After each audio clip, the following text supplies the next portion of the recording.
नमस्कार बच्चों, turn the bus YouTube channel में आपका स्वागत है। हम लोग पाठ मछली पढ़ चुके हैं। आज हम लोग इसके अभ्यास का प्रश्न उत्तर करेंगे और साथ ही साथ कुछ एमसीक्यू प्रश्न भी करेंगे क्योंकि आपकी परीक्षाओं में पूछा जाता है। तो पहले हम लोग कुछ एमसीक्यू प्रश्न को हल कर लेते हैं। शुक्ला जी इंदिरा गांधी कृषि विश्वविद्यालय में किस पद पर थे? ऑप्शन है किरानी, एसोसिएट प्रोफेसर, मेंटेनेंस इंचार्ज, इनमें से कोई नहीं। तो सही उत्तर क्या होगा बच्चों? सही उत्तर है ऑप्शन बी, एसोसिएट प्रोफेसर। अगला प्रश्न है, मछली कहानी शुक्ल के जी के किस संकलन से ली गई है? इसके लिए ऑप्शन दिए गए हैं। ए महाविद्यालय से, बी सब कुछ होना बचा रहेगा से, सी पेड़ पर कमरा से, या डी खिलेगा तो देखेंगे से।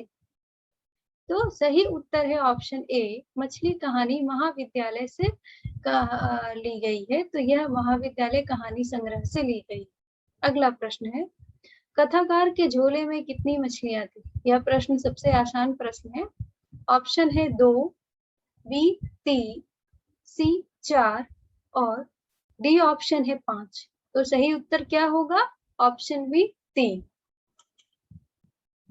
चौथा प्रश्न है, विनोद कुमार शुक्ल का जन्म किस राज्य में हुआ था?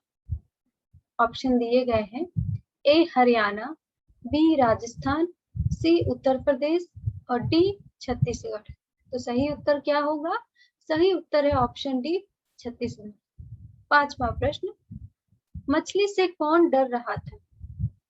ऑप्शन है संतु, भग्गू, कथाकार की माँ, कथाकार की बहन। तो याद करिए, जब पाठ पढ़ रहे थे तो मछली से कौन डर रहा था? मछली से लेखक के छोटे भाई संतु डर रहे थे। तो ये उदाहरण के तौर पे हमने कुछ प्रश्न कर लिए हैं और भी प्रश्न आप लोग अपने पाठ से बना लें और उसका अभ्यास करें।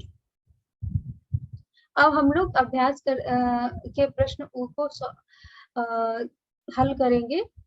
तो आप लोग कॉपी और कलम लेकर बैठे और साथ ही साथ इस प्रश्न उत्तर को अपनी कॉपी में लिखते जाएं। पहला प्रश्न है, झोले में मछलियां लेकर बच्चे दौड़ते हुए पतली गली में क्यों घुस गए?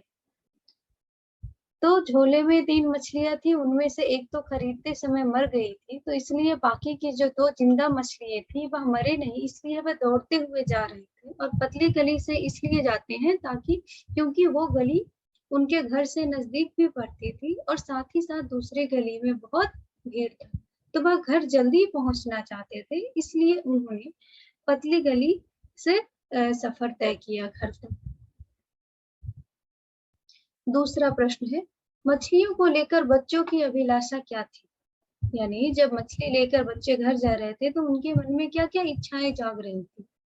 तो मछलियों को लेकर बच्चे की मन में यह इच्छाएं जाग रही थी कि वह क्या करेंगे, जब घर जाएंगे तो पिताजी से बोलेंगे कि एक मछली उन्हें दे दे और उस मछली को वह कुएं में डाल देंगे और उसे बड़ा करेंगे, और जब भी उनका मन करेगा उस कुएं से उस मछली को बाहर निकाल कर खेलेंगे।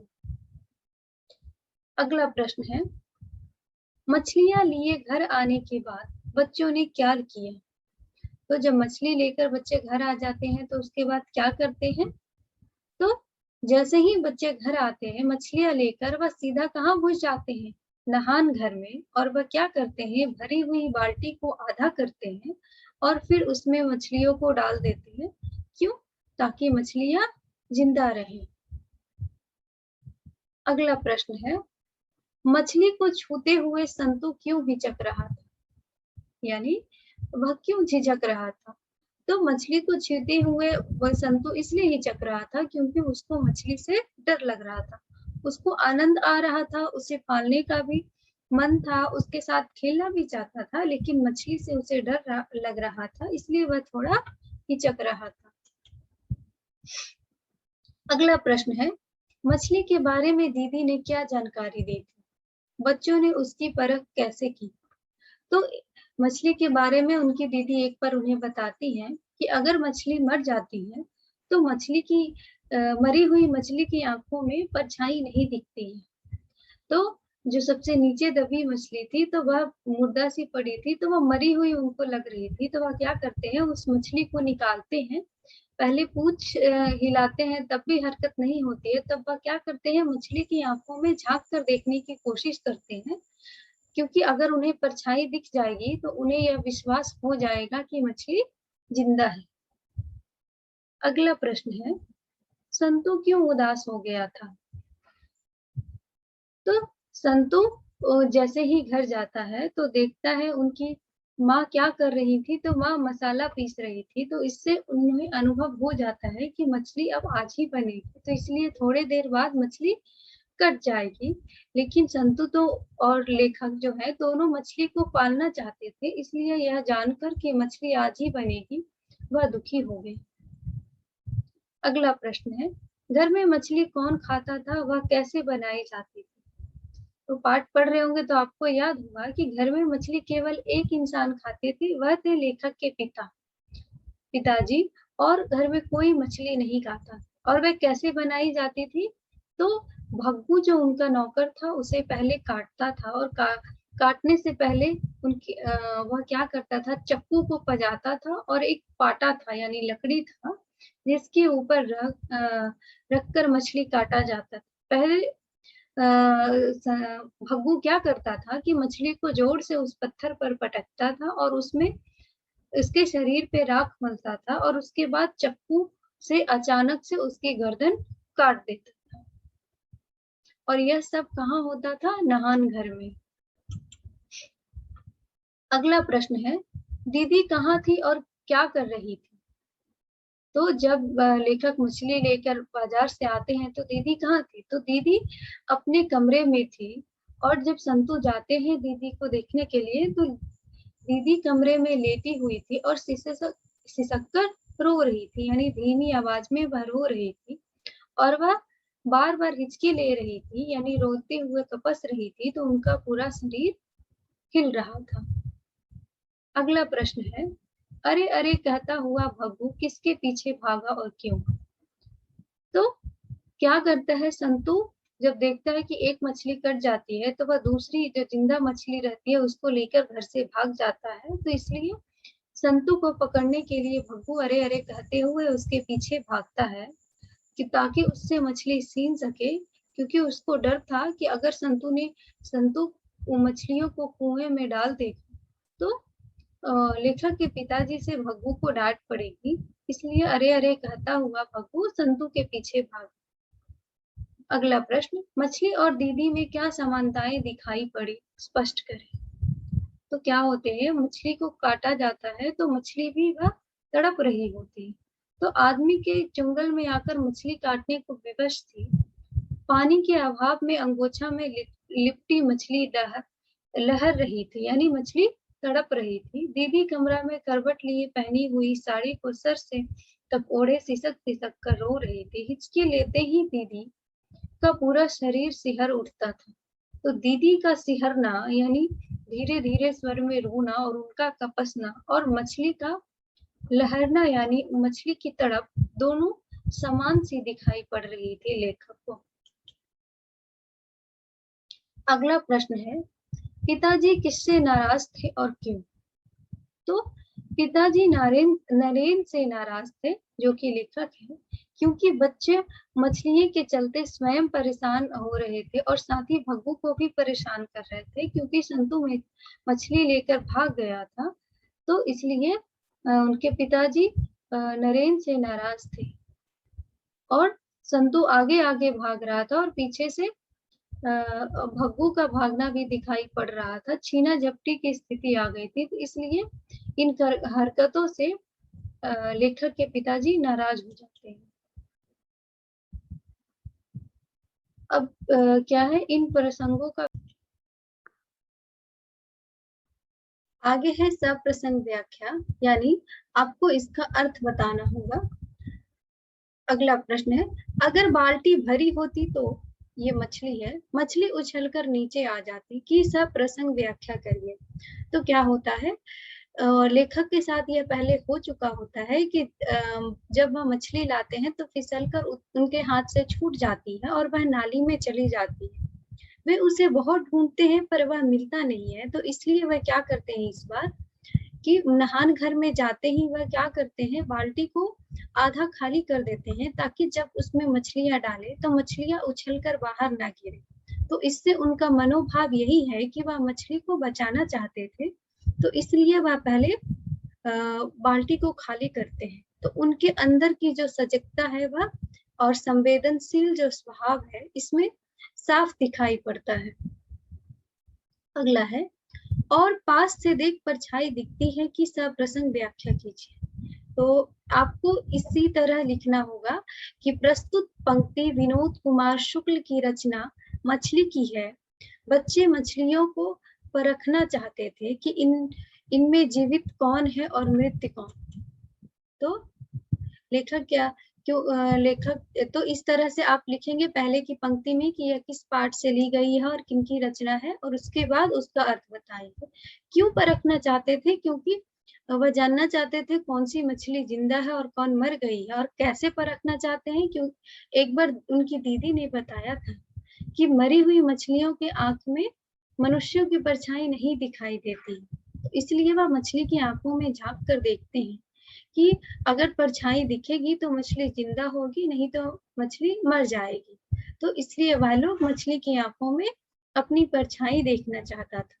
और इससे क्या पता चलता है कि मछली लेखक के आत्मीय स्नेह के बारे में पता चलता है, और इसलिए वह मछली को और नजदीक लाकर उसे देखते हैं। अगला प्रश्न है, नहान घर की नाली क्षण भर के लिए पूरी भर गई, फिर बिल्कुल खाली हो गई, सप्रसंग व्याख्या करिए। तो आप उसी तरह लिखेंगे कि प्रस्तुत पंक्ति विनोद कुमार शुक्ल की रचना मछली से ली गई है। बच्चों के मन में अभिलाषा यानी इच्छा थी कि मछलियों को कुएं में डालकर पालेंगे। उसको लेकर कल्पना किया, उसे बचाने का प्रयास किया, लेकिन सब कुछ देर के लिए चला। तो जैसे ही क्या होता है, अगर नहान घर में ये लोग बाल्टी में जो पानी रहता है तो उसको उझलते हैं तो क्षण भर के लिए बाथरूम भर जाता है और फिर तुरंत ही खाली हो जाता है। तो बोलते हैं कि यह जो प्रक्रिया थी कि वह मछली को पालेंगे, जिंदा रखेंगे, वह थोड़ी देर के लिए चला और फिर बंद हो गया, क्योंकि आखिरकार अंत में मछलियों को काट दिया गया। तो इनकी जो इच्छा रहती है वह अधूरी रह जाती है। तो बच्चा नहान घर में जाके मछली को याद करता है और वह बाल्टी से पानी जो रहता है उसको नाली में गिरा देता है और क्षण भर के लिए नाली भर जाती है और फिर से खाली हो जाती है। तो इस प्रकार जो उनकी जो मनोकामनाओं का पुंज था मन में सुखद अवस्था में पहुंचता है, लेकिन कुछ देर पश्चात परिस्थितियां विपरीत हो जाती है और स्वप्न बिखर जाते हैं। यानी थोड़े देर बाद उनका जो मनोबल टूट रहता है वह टूट जाता है और उनका जो स्वप्न था मछली पालने का वह टूट जाता है। अगला प्रश्न, संतु के विरोध का क्या अभिप्राय है? यानी संतु क्या विरोध कर रहा था? संतु नहीं चाहता था कि जो मछली और भी जो जिंदा बची हुई है वह कट जाए। तो वह इससे हमें क्या मतलब होता है? तो संतु के मानवीय गुणों को उजागर करता है। मानव में सेवा, परमार्थ, ममता जैसे गुण विद्यमान होते हैं। तो वह उन संतों के मानवीय गुणों का बारे में पता चलता है, क्योंकि मनुष्य में सेवा भाव, परमार्थ, ममता ये सारे गुण होते हैं। लेकिन कुछ मनुष्य उसको भूल जाते हैं। जैसे उनके पिताजी हैं तो वह मछली खाना चाह रहे हैं, तो उनके मन में वह मनोभाव नहीं आ रहा है। लेकिन तो कुछ मनुष्य उसको अपने आदर्श को भूलकर इन गुणों को त्याग कर स्वार्थ में अंधा होकर विवश और लाचार की मदद में नहीं बल्कि शोषण में लिप्त है। मूक मछलियों को निर्ममता पूर्वक काटते देख संतु उसकी रक्षा को आतुर उठता है और उसे बचाने हेतु झटपट भग्गू के सामने से मछली को लेकर भाग जाता है।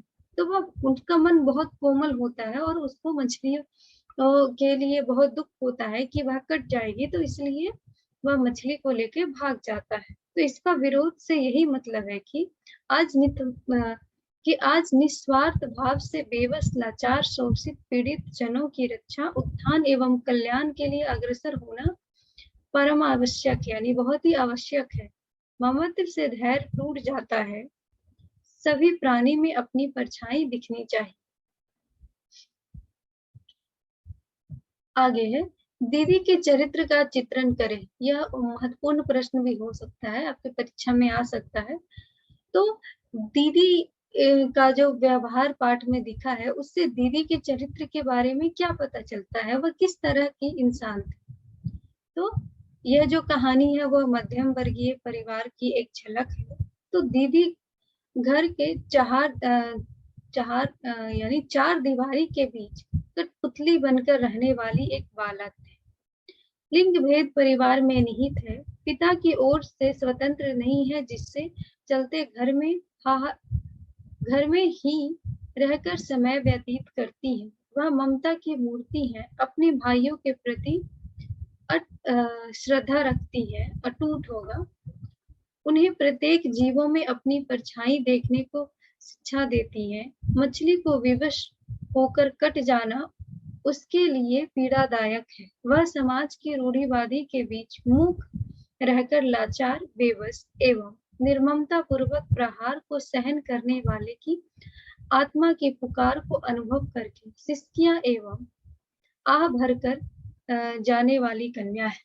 तो वह उस समय की बात हो रही होती है। तो उस समय घर में होता होगा, लड़के लड़कियों में भेद होता होगा, तो इसलिए उनकी दीदी को पिताजी की ओर से पूरी स्वतंत्रता नहीं थी, और जो उनका भी जो अपना विचार था वह व्यक्त नहीं कर पाती थी, लेकिन वह अपने भाइयों से अटूट प्रेम करती थी और स्नेह करती थी। और वह उनको अच्छी सीख भी देती थी कि सभी में अपनी परछाई देखनी चाहिए, और उनको भी उस मछली का कट जाने के कारण उतना ही दुख हो रहा था। तो आगे के जो प्रश्न है वो बहुत ही आसान है, पाठ का सारांश है, तो वह आप लोग कर लेंगे। तो यहाँ हमारा प्रश्नोत्तरी भाग समाप्त होता है। आप लोग कृपया ध्यान पूर्वक सभी प्रश्न उत्तर को अपने कॉपी में लिखें और उसे याद करें। धन्यवाद।